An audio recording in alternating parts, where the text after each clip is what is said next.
Saviez-vous que l'univers, à ses échelles les plus vastes, n'est pas simplement une collection aléatoire de galaxies éparpillées dans l'espace, mais plutôt un réseau tridimensionnel complexe de filaments, de nœuds denses et d'immenses vides qui organisent la totalité de la matière visible et invisible en une structure qui ressemble au squelette d'un être vivant gigantesque. Cette formidable architecture cosmique est ce que les astrophysiciens appellent le réseau cosmique, l'échafaudage fondamental qui a façonné la distribution des galaxies et l'évolution de l'univers au cours de 14 milliards d'années d'histoire. Pour comprendre comment cette gigantesque toile d'araignée s'est formée, nous devons voyager aux premiers instants après le Big Bang, lorsque l'univers était un endroit incroyablement chaud et dense, une soupe primordiale de particules élémentaires et de rayonnement. À ces moments initiaux, environ 380 000 ans après le Big Bang, l'univers s'est suffisamment refroidi pour que les électrons se combinent au noyau atomique, formant des atomes neutres d'hydrogène et d'hélium, ce qui a permis à la lumière de voyager librement pour la première fois. Cette lumière ancienne, que nous pouvons encore détecter aujourd'hui, est le rayonnement cosmique de fond micro-ondes, une empreinte fossile fondamentale qui nous révèle les conditions exactes de l'univers lorsqu'il n'avait que 380 000 ans. La sonde Wilkinson d'anisotropie micro-ondes, également connue sous le nom de WMAP de l'Administration nationale de l'aéronautique et de l'espace, et plus tard le satellite Planck de l'Agence spatiale européenne, ont mesuré avec une précision étonnante les minuscules fluctuations de température dans ce rayonnement. Ces variations de température, qui sont incroyablement petites, de l'ordre d'une partie sur 100 000, correspondent directement à de légères variations de la densité de la matière dans l'univers primitif. Ces minuscules inhomogénéités, à peine perceptibles, ont été les graines gravitationnelles à partir desquelles toute la structure à grande échelle que nous voyons aujourd'hui a commencé à croître, tout comme une petite ondulation dans l'eau se propage jusqu'à devenir une grande vague.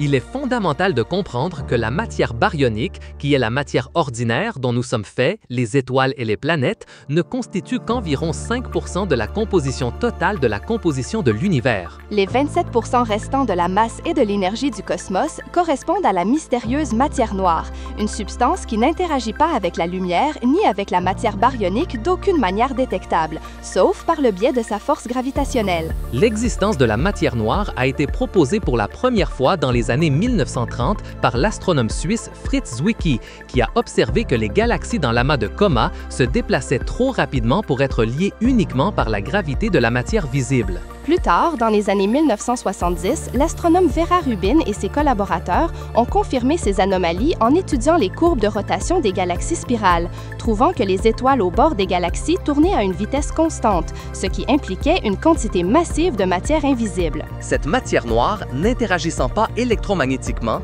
n'était pas soumise à la pression de radiation dans l'univers primordial, ce qui lui a permis de commencer à s'agglutiner sous sa propre gravité bien avant la matière baryonique. Ainsi, les petites graines de densité dans la matière noire ont agi comme les premiers points d'attraction gravitationnelle, commençant à accumuler plus de matière noire autour d'eux, formant ce qu'on appelle des halos de matière noire. Ces halos primordiaux, bien qu'invisibles pour nos télescopes, sont devenus l'échafaudage fondamental sur lequel se construirait tout le réseau cosmique observable. La formation des structures dans l'univers est mieux décrite par un modèle hiérarchique, également connu sous le nom de modèle ascendant, où les structures les plus petites se sont formées en premier, puis ont fusionné pour construire des entités plus grandes. Initialement, les halos de matière noire les plus petits se sont condensés, et à mesure que l'univers continuait de s'étendre et de se refroidir, ces halos ont commencé à attirer le gaz d'hydrogène et d'hélium environnant. Lorsque le gaz à l'intérieur de ces halos s'est suffisamment refroidi, sa densité a augmenté jusqu'à ce que la gravité surpasse les forces de pression,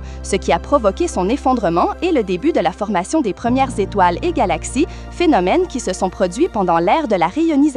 Les simulations cosmologiques, comme la célèbre simulation du millénaire ou les simulations Illustris TNG, ont été des outils précieux pour visualiser et comprendre ce processus complexe de formation de structures. Les simulations informatiques partent des conditions initiales de l'univers, telles que révélées par les observations du rayonnement cosmique de fond micro-ondes, puis simulent l'évolution gravitationnelle de la matière noire et de la matière baryonique sur des milliards d'années d'histoire. Les résultats de ces simulations montrent de manière impressionnante comment les halos de matière noire s'agglutinent en filaments qui, à leur tour, se connectent en nœuds denses, laissant de vastes régions vides au milieu. Les filaments du réseau cosmique sont les autoroutes interstellaires qui relient les amas de galaxies, agissant comme des canaux le long desquels le gaz et les galaxies se déplacent, attirés par la gravité vers les nœuds les plus denses. Par exemple, le complexe de superamas de poissons-baleines est une gigantesque structure filamentaire qui s'étend sur environ 300 millions d'années-lumière de diamètre, reliant de multiples superamas de galaxies, y compris notre propre Voie lactée.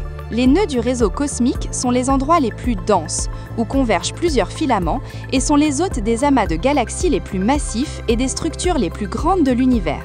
L'amas de Coma, par exemple, est l'un des amas les plus riches connus, contenant des milliers de galaxies dans une région d'environ 20 millions d'années-lumière de diamètre, et est un excellent exemple de nœud principal dans le réseau cosmique. D'un autre côté, les vides cosmiques sont les régions de plus faible densité dans le réseau cosmique, des espaces gigantesques qui peuvent s'étendre sur des centaines de millions d'années-lumière et qui contiennent très peu de galaxies, voire aucune. Le vide de Boots, avec un diamètre d'environ 250 millions d'années-lumière, est un exemple notable de ces régions presque désertes, et on estime qu'il ne contient que 60 galaxies, dans une étendue qui en contiendrait normalement des milliers. Au sein de cette structure hiérarchique, les galaxies se forment principalement à l'intérieur des halos de matière noire, et leur évolution est intrinsèquement liée à leur emplacement dans le réseau cosmique. Les galaxies situées dans les nœuds et les filaments denses connaissent un environnement plus actif, avec des taux plus élevés d'interaction et de fusion galactique, ce qui stimule leur croissance et la formation de galaxies elliptiques massives. Les fusions de galaxies, qui sont beaucoup plus fréquentes dans le réseau dense de filaments, jouent un rôle crucial dans l'évolution morphologique des galaxies, transformant des galaxies spirales riches en gaz en galaxies elliptiques plus grandes et plus anciennes. Au sein de cette structure hiérarchique, les galaxies se forment principalement à l'intérieur des halos de matière noire, et leur évolution est intrinsèquement liée à leur emplacement dans le réseau cosmique. Les galaxies situées dans les nœuds et les filaments denses connaissent un environnement plus actif, avec des taux plus élevés d'interaction et de fusion galactique, ce qui stimule leur croissance et la formation de galaxies elliptiques massives. Les fusions de galaxies, qui sont beaucoup plus fréquentes dans le réseau dense de filaments, jouent un rôle crucial dans l'évolution morphologique des galaxies, transformant des galaxies spirales riches en gaz en galaxies elliptiques plus grandes et plus anciennes. Un cas réel de fusion de galaxies dans le réseau cosmique est la collision entre la Voie lactée et la galaxie d'Andromède, un événement qui devrait se produire dans environ 4500 millions d'années, transformant les deux spirales en une galaxie elliptique géante.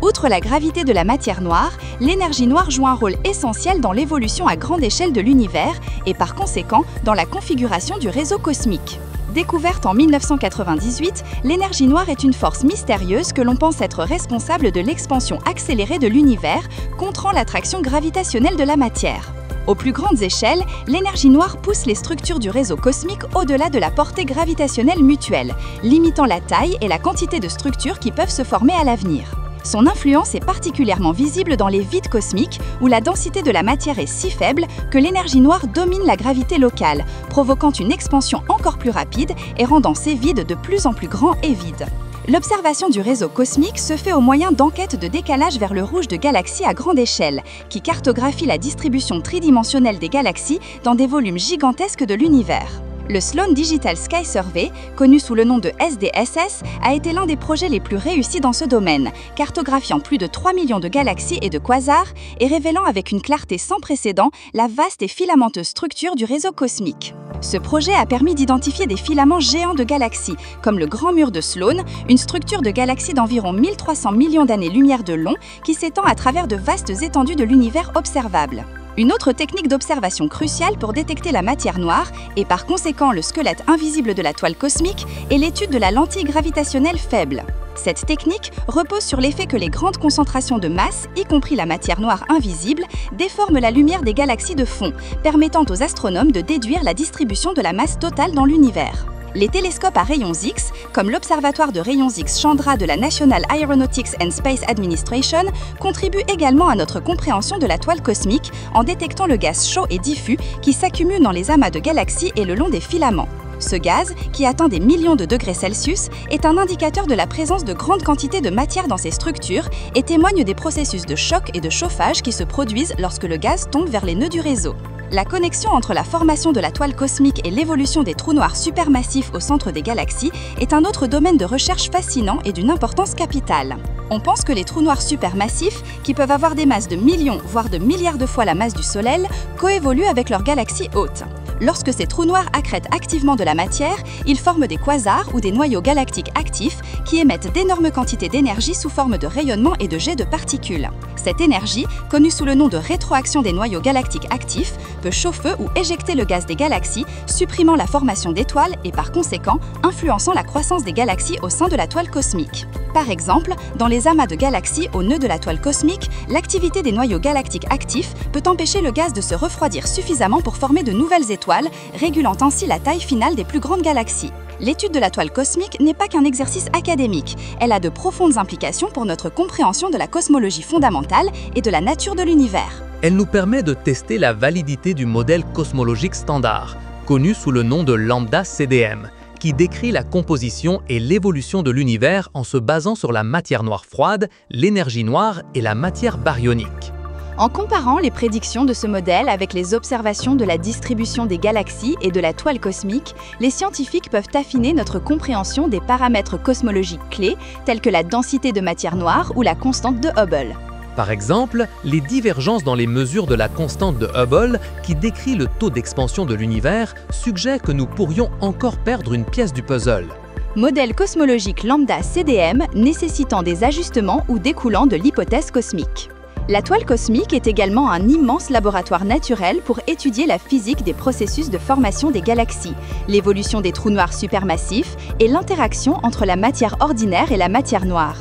Pour l'avenir, la toile cosmique continuera d'évoluer sous l'influence de l'énergie noire, qui dominera de plus en plus la gravité aux plus grandes échelles. Bien que les structures existantes, telles que les amas de galaxies, continuent de fusionner et de croître localement, l'expansion accélérée de l'univers causée par l'énergie noire empêchera la formation de nouvelles structures à de très grandes distances. Dans un avenir lointain, dans environ des dizaines de milliards d'années, les galaxies qui ne sont pas liées gravitationnellement à notre propre superamas, le superamas de Laniakea, s'éloigneront tellement qu'elles deviendront invisibles pour nous. Cela signifie que les vastes connexions de filaments et l'immensité de la toile cosmique que nous pouvons observer aujourd'hui vont rétrécir et l'univers observable deviendra une collection isolée de galaxies au sein de notre amas local. En fin de compte, la toile cosmique témoigne de la complexité et de la beauté de l'univers, une preuve tangible de la manière dont les lois fondamentales de la physique, agissant pendant des milliards d'années, peuvent façonner les structures les plus grandioses que nous connaissons.